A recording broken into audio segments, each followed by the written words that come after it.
সেনাপ্রধান তো সরকারি প্রোগ্রামে আসছেন, একটা ট্রেনিংকে কেন্দ্র করে। আমাদের মোহতারাম মাদানী সাহেব একটু বললেন বিস্তারিত।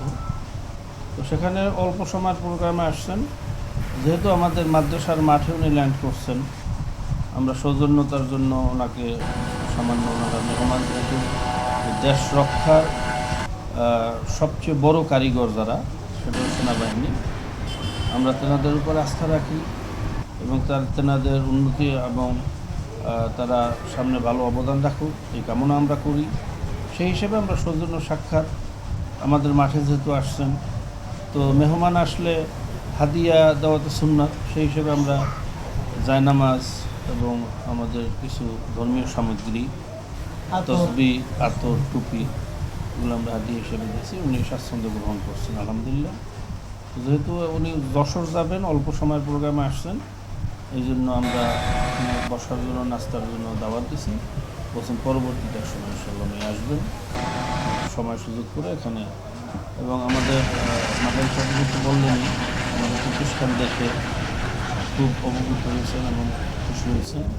উনি বলছেন যে আমরা কল্পনা করতে পারিনি যে এত বড় প্রতিষ্ঠান এখানে, আর প্রায় আমাদের ৬-৭ হাজার ছাত্রছাত্রী এখানে পড়াশোনা করেন, সেটা শুনে উনি খুব খুশি হয়েছেন। এই আর কি মোটামুটি। না, উনি তো হেলিকপ্টার থেকে আমাদের মাদ্রাসা এটা পরিদর্শন করছেন। আর ওনাদের যে সরকারি প্রোগ্রাম আছে ওখানে যে প্রশিক্ষণ, এই যে দুর্গাপুরের উপর দুর্গাপুরে একটা প্রশিক্ষণ কোর্স চলতেছে, সেখানে উনি অংশগ্রহণ করছেন। বেরিবাদ সেনাবাহিনীর আন্ডারে কাজটা চলতেছে, এটাও হয়তো ওনারা পরিদর্শন করছেন, তবে এটার উদ্দেশ্য নিয়ে আসেননি। আমরা মনে করি যে বাংলাদেশ সেনাবাহিনী আমাদের বিশাল শক্তি, সামরিক শক্তি এবং নিরাপত্তার শক্তি। কারণ চারিদিক থেকে আপনি জানেন যে 3 দিক থেকেই বর্ডার ভারতের সাথে।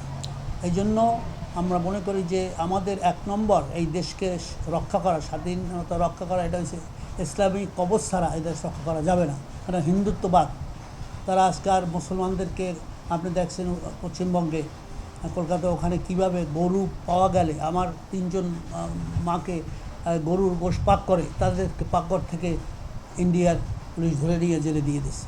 এইরকম নির্যাতন এবং প্রায় 45টা মসজিদ ভেঙে ফেলছে। তো এইটা এখন আমাদের জন্য হুমকি হয়ে দাঁড়াইছে। এই জন্য আমরা মনে করি যে আমাদের সামরিক বাহিনী শক্তিশালী হোক এবং দেশ রক্ষার জন্য স্বাধীনতা, মানবতা এবং আমাদের যে দেশপ্রেম, ইসলাম এবং এইগুলোকে যে সংরক্ষণ করে, এবং তারাও আল্লাহর রহমতে দিক থেকে যে না, আগে আমার দেশ, দেশের জন্য আমরা করব, এই কথাগুলো তারা বলছেন দেশের জন্য এবং সব কিছু করতেছেন। আশা করি আমাদের এই দেশটা ভারতের যে নজর থেকে আমরা বাঁচাইতে পারবো, এবং সেইভাবে আর্মিরাও এবং নৌবাহিনী, বিমানবাহিনী সবাই আগাচ্ছে। বর্তমান যে সরকার, আমাদের প্রধান প্রাইম মিনিস্টার তারেক রহমান, সেও সেইভাবে আগাচ্ছে যে দেশকে রক্ষা করতেই হবে এবং বাইরের কোনো শক্তি যেন আমাদের দেশের ঐক্য নষ্ট না করতে পারে, স্বাধীনতার রক্ষা করবই করবো। 1 ইঞ্চি মাটির জন্য কেউ না করতে পারে, সেনাবাহিনীর এইটাই